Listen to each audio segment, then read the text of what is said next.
Well, I'd like you to open your Bibles at Exodus and chapter 20. Over these next weeks, we're going to be looking at the 10 Commandments that really describe and lay out the 10 greatest struggles of our lives. God knows you. God understands you. And so it shouldn't surprise us that when God speaks about these greatest issues in our lives, He targets His words to the issues that will frame our Christian lives. These 10 issues that we're going to look at really are the areas where the Christian life will be worked out, where all the key decisions of your life and mine are going to be made. And this morning we're coming to the first commandment. Let's look at it together. Exodus chapter 20 and verses 1 to 3. God spoke all these words. I am the Lord your God, who brought you out of Egypt, out of the land of slavery. You shall have no other gods before me. And I want to suggest to you this morning that the greatest struggle of your life and mine is simply this: our struggle to let God be God. It's very significant that before giving the 10 Commandments, God introduces Himself. And so it's only appropriate that before we launch into the commandments, we actually meet the commander. I am the Lord your God, He says, who brought you out of the land of Egypt. This reminds us that the 10 Commandments are intensely personal.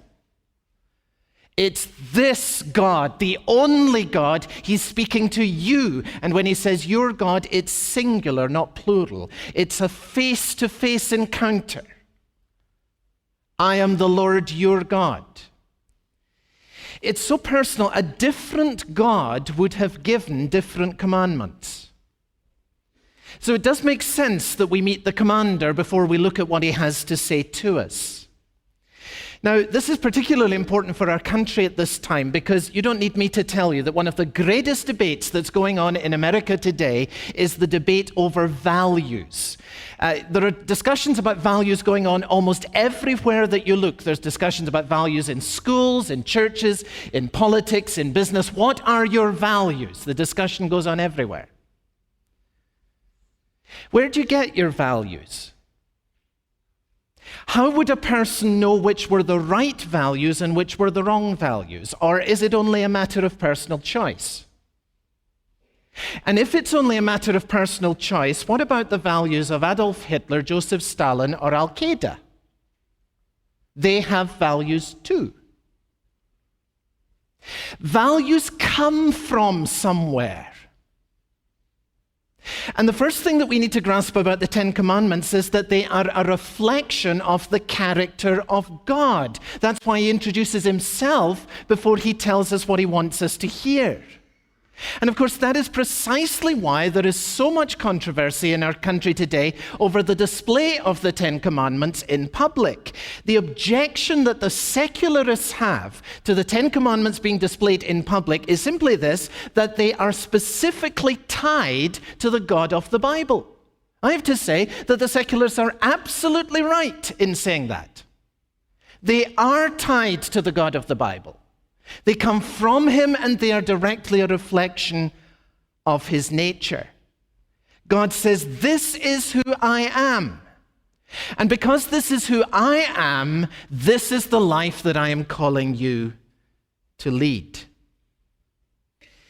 So the God you worship will shape the values that you hold.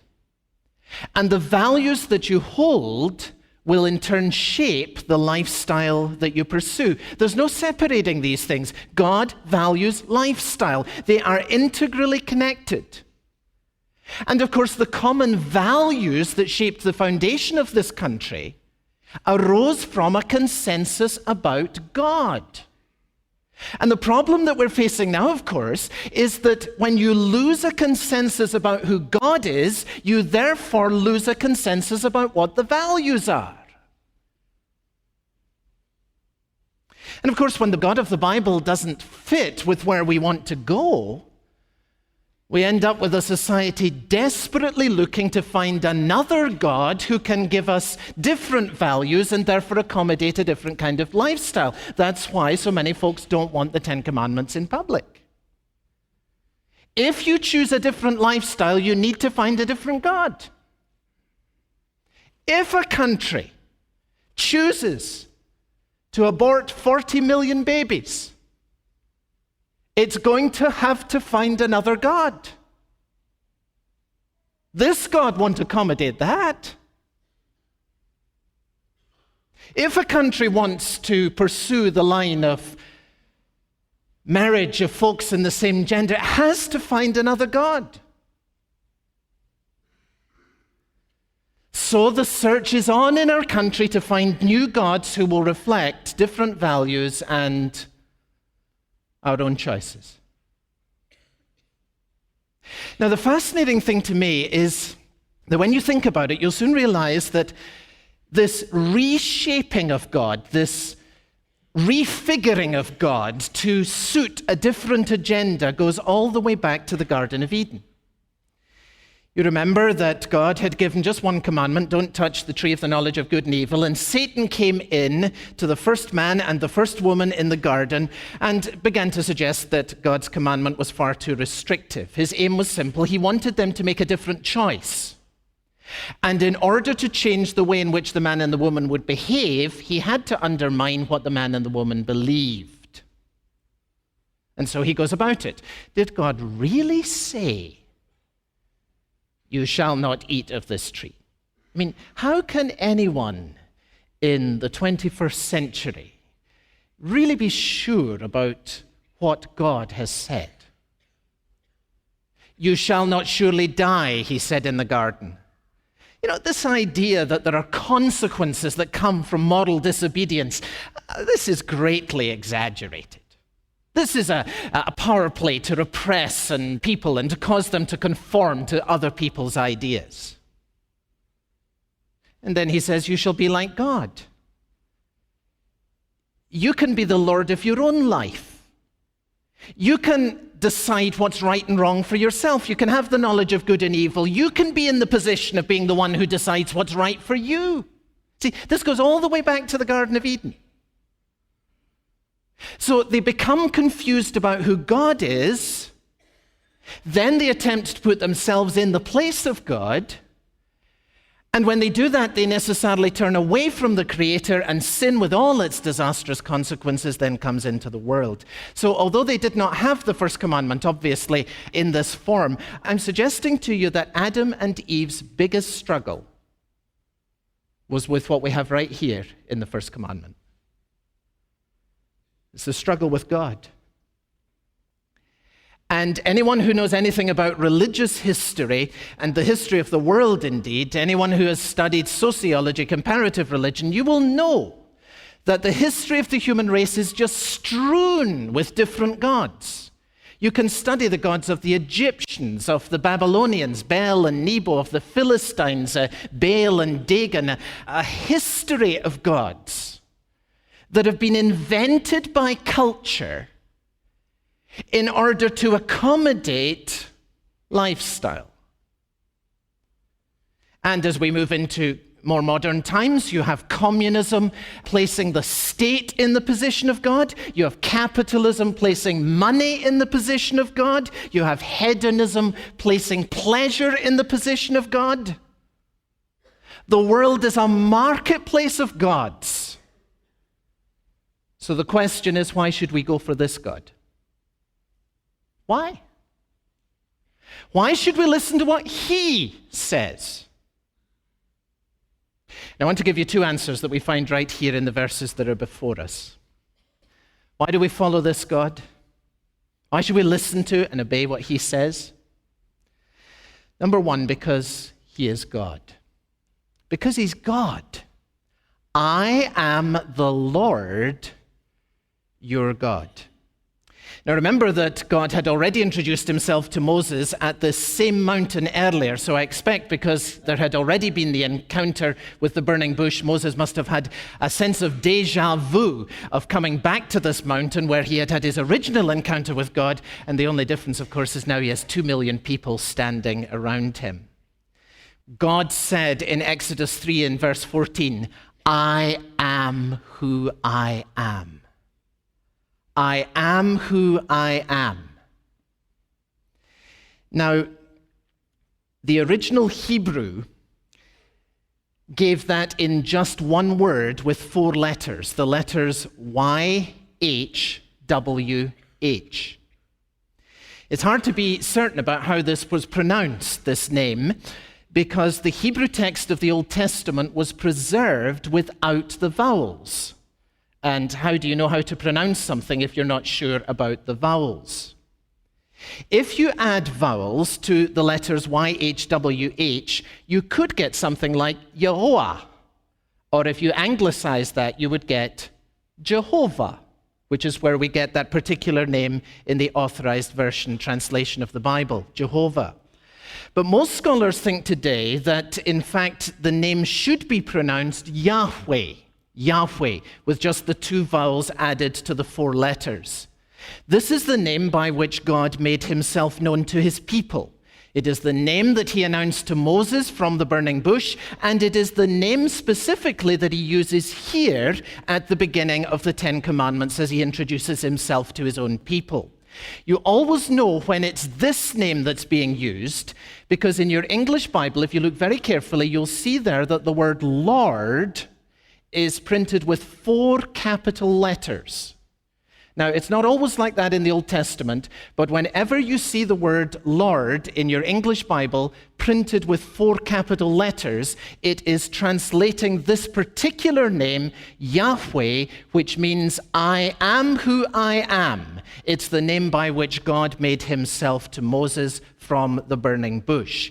So coming back now to Exodus, as God is introducing himself, he's saying, I am the Lord your God. I am Yahweh, your God. Or to translate it right through, I am the I am, your God. You say, okay, I've got that. It sounded a little technical. Why is it important? Here's why. Yahweh is who he is. God is who he is. He's not whoever you or I might want him to be. He's not the product of some ancient culture. He wasn't thought up by Abraham, Isaac, and Jacob. He's not a reflection of the ideas of Moses. He is the creator and the sustainer of all things. He is the unchanging, self-existing God. He is dependent on no one, and he is obligated to no one. So that's the point about the burning bush. The fire does not depend on the bush for its life. It goes on burning and the bush is not consumed. It is a self-existing fire. That's how God is making himself known. He's saying, I don't depend on anybody. Bel and Nebo and Baal and Dagon, who worships them today? They depend on the market that gives rise to them. But I don't, says God, I am who I am. From eternity to eternity, I am the living God. Let me introduce myself to you. Some folks love him. Some folks hate him. No folks can avoid him. He is who he is. So to put him in the place of God is to conform to reality. Resisting him would be the world's most futile business because none of us can ever avoid him.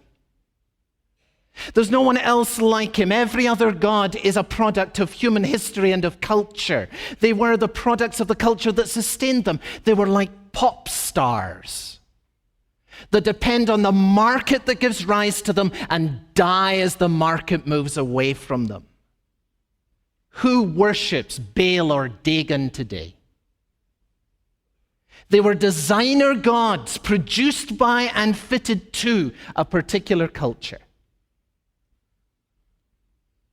Of course, our world thinks that's true of all religion. But this God says, I am. I am. And you shall have no other gods before me. And the reason why you and I should bow before him is, number one, he's God. He's God. Number two, the reason we should bow before him is that he's good. I am the Lord your God who brought you out of Egypt, out of the land of slavery. Now, why does he say that? See, God could have said, I am Yahweh, your creator. I own the cosmos. That would have been true. I have more power than 1,000,000 nuclear bombs, so you'd better knuckle under and worship me. He could have said that. It's true. But it's not what he says. The Creator himself, who has all power and is accountable to and subject to nobody, does not make his appeal to you on the basis of raw power, like some dictator. But he comes to you and appeals as the gracious God who extends mercy towards you. Think about that. It's awesome. I am Yahweh, your God who brought you out of the land of Egypt, he says to these folks.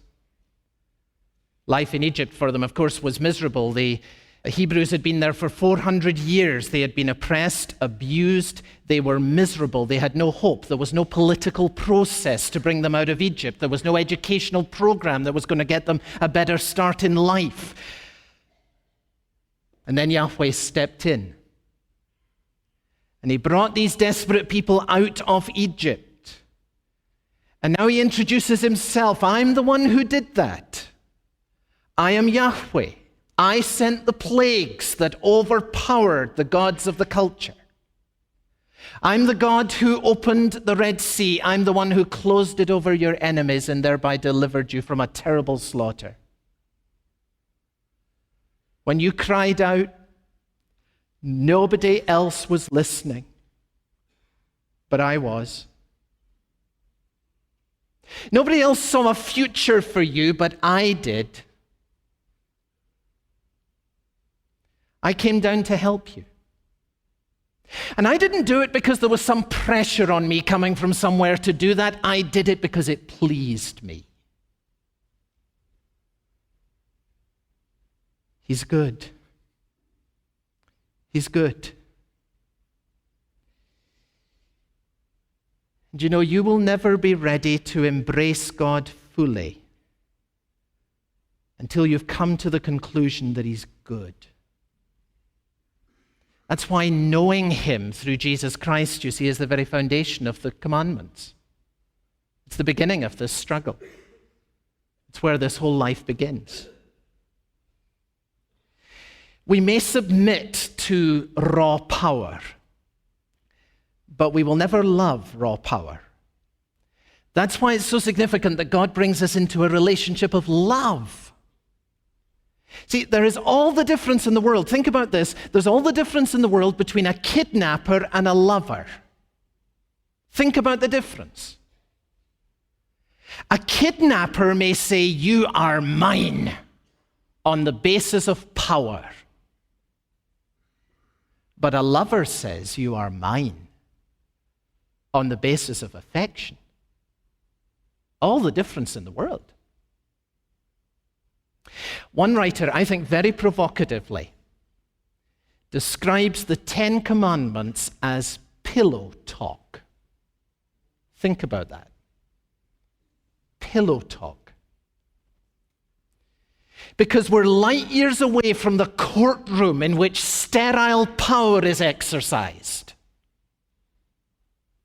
We're in the intimacy of a love relationship in which Yahweh, who has come down and reached out to make us his own, says, you're mine, and I want you to know me, and I want you to walk with me throughout the course of your life and to enter into all the goodness that I have planned for you. It's the talk of the lover who has won the affection of the loved and now embraces her and says, "You are mine." Why should we make Yahweh our God? Because he's God and because he's good. And of course, we see that even more clearly in Jesus. Because in the New Testament, the I am took flesh and came down to rescue us. That's what the coming of Jesus Christ is all about. That's why he says, before Abraham was, I am. That's why he says, I am the bread of life.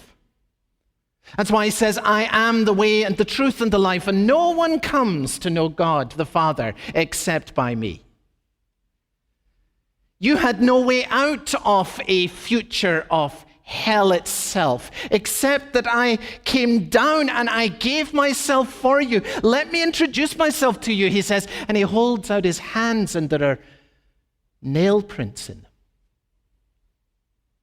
Why would I follow Jesus? Because he's God. Because he's good. He's Yahweh with us. That's the motivation. And if we're really going to get into this climb, it's very important that we've got it absolutely clear as to why we're doing it, because we're going to face some difficult struggles on this rock face.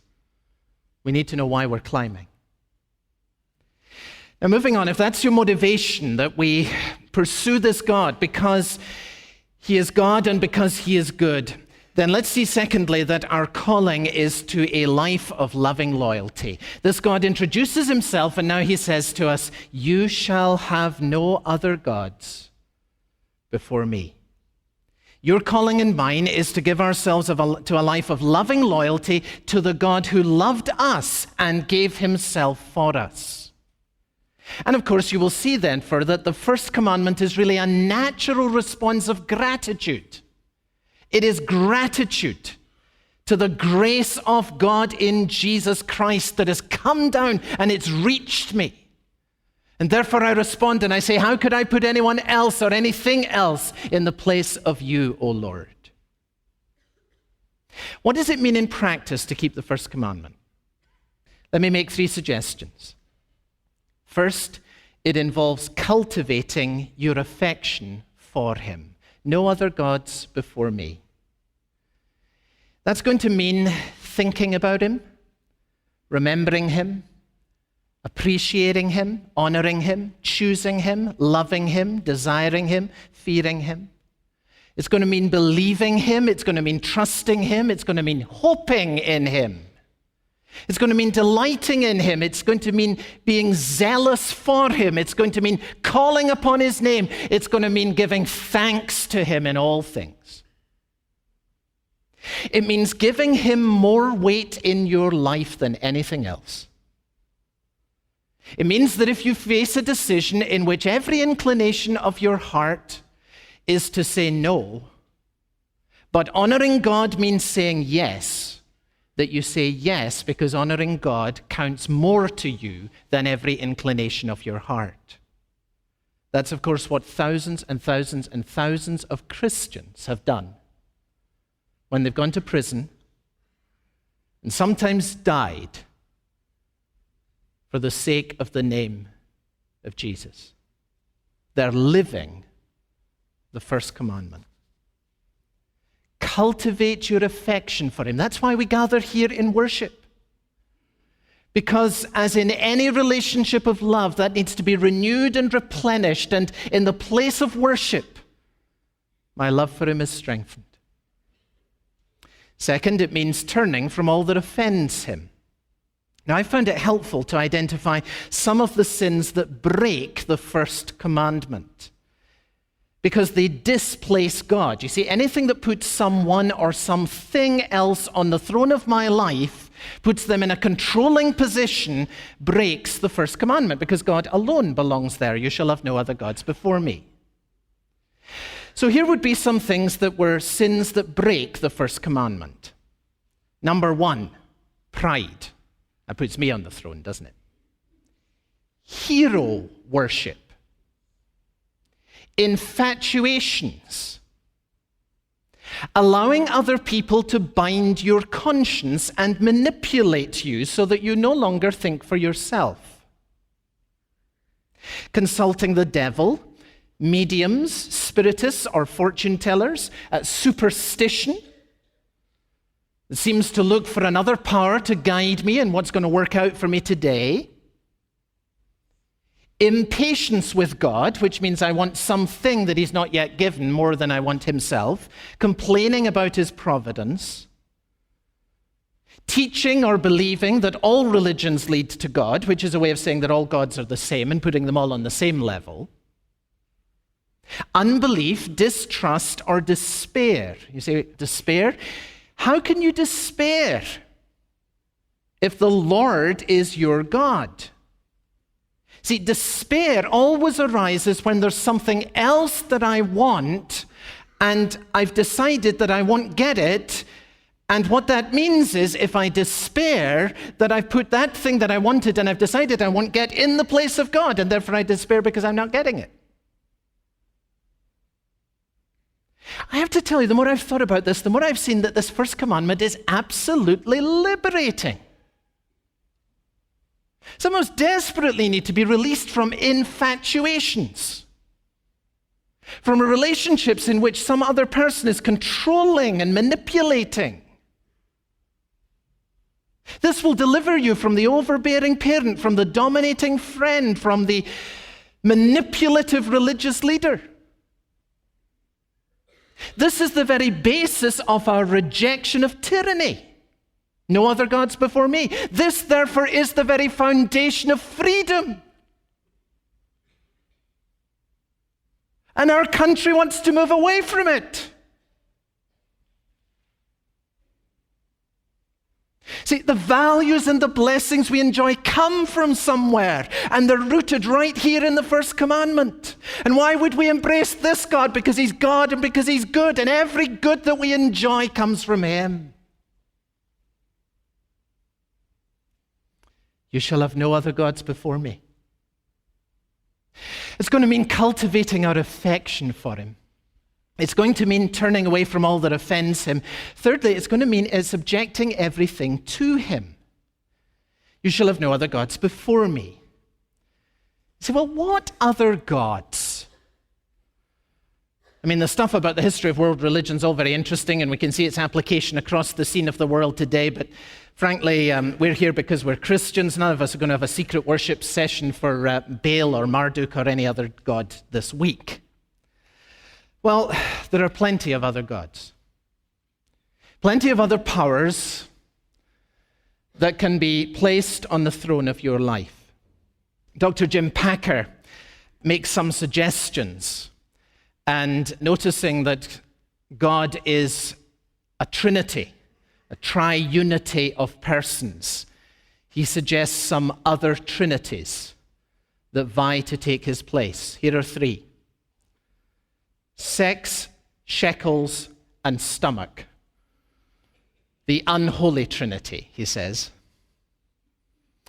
Pleasure, possessions, position. Football, the firm, and the family. There's a few trinities there that vie for the place of God in our lives. Let me ask this question. What dominates your thoughts, your goals, and your conversation? What really is the first love of your life? What is the biggest affection of your heart? That is your God.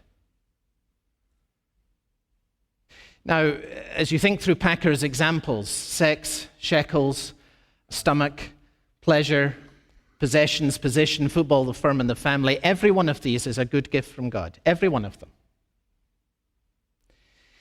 The problem for us arises when we take the gifts and we put the gifts in the place of the giver. That is idolatry.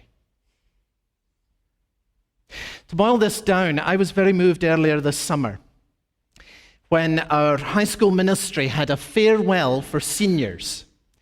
And we were treated in the course of a marvelous evening to a video in which we saw pictures of each of the seniors who were graduating from high school this summer, along with a note about their favorite memory and what they would like written as their epitaph. And as you can imagine, there were some very funny ones. There were some very good ones. There was one that I will never forget. It was written by one of our students now at college who achieved outstanding success as a senior in his high school football team. And this is what he suggested for his epitaph. Football was his game. It wasn't his life. I think that is brilliant from an 18-year-old. And it came from a lad who's trying to live the first commandment. And it's a struggle. He's climbing the wall. He's faced all kinds of pressures. And some of us as parents have had to make tough decisions, frankly, in this sphere, have we not? We've had to sit down with our kids and work out what really matters as a primary value in our life. And where is the place of God fitted into the agenda? Or is he to be on the throne of our lives? And sometimes that struggle is harder for the parents than for the kids. You shall have no other gods before me. So now we're going to come to the challenge in these last moments. Your challenge is to embrace him unconditionally. You shall have no other gods before me. Now, this is where we come to a step of faith.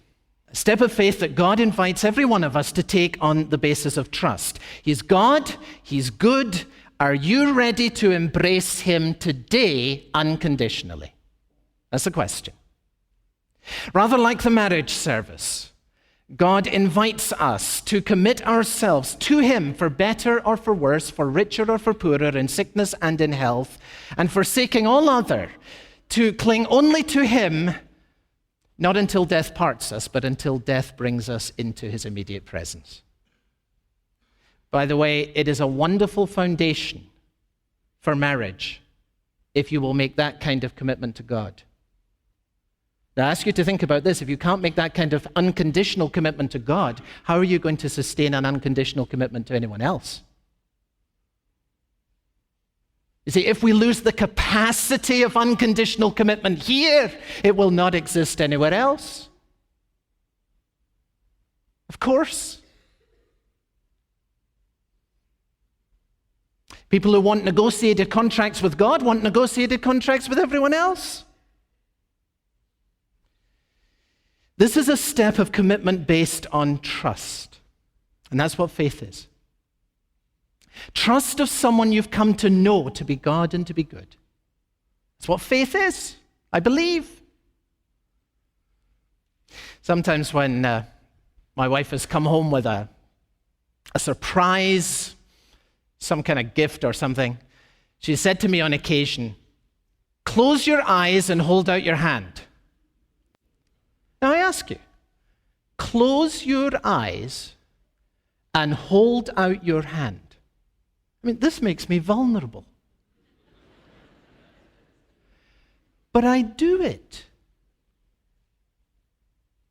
If a stranger in Chicago came up to me, tapped me on the shoulder and said, "Hey, close your eyes and hold out your hand," do you think I'd do it? Not a chance.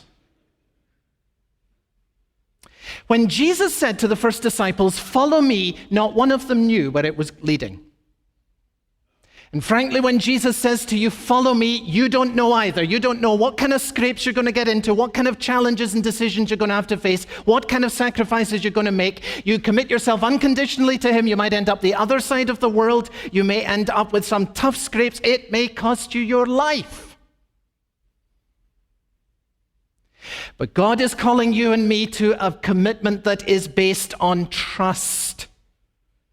Because you know that he's God and because you know that he's good. And that's faith. You shall have no other gods before me. Your challenge is to embrace God unconditionally. No ifs, no buts, no whens. Because if you put an if, a but, or a when in there, you have put the if, but, or when in the place of God. If you say, yes, if you give me my health, you've put your health in the place of God. If you say, yes, if you bless my family, you've put your family in the place of God. If you say, yes, when I've resolved this problem that I'm struggling on, you've put the problem in the place of God. So do you see why the first commandment is such a struggle? Boy, the more I've looked at it, the more deeply convinced I've become. This is a lifelong struggle, and it's much harder than I thought. You can look at a cliff face from a distance and say, you know, I could climb that. But boy, when you get up close to the first commandment, you realize it's much tougher than you ever thought. And so it won't be long when you get to this first commandment before you're saying, you know, we just started and I'm not for one. And I'm going to need a little bit of help. And it's right there that we reach out to Jesus. I need help, Jesus. Deliver me. Save me. That's a great way to come to him. Ask him to create a new and intense love for God within you. And then you'll be able to pray like this: the dearest idol I have known, whate'er that idol be, help me to take it from your throne and worship only thee. Let's bow in a moment of quiet prayer together.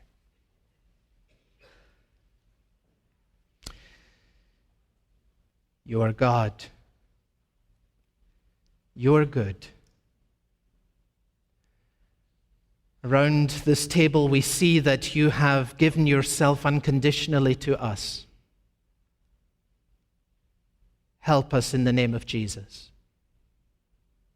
in a new way to give ourselves today unconditionally to you for Jesus' sake.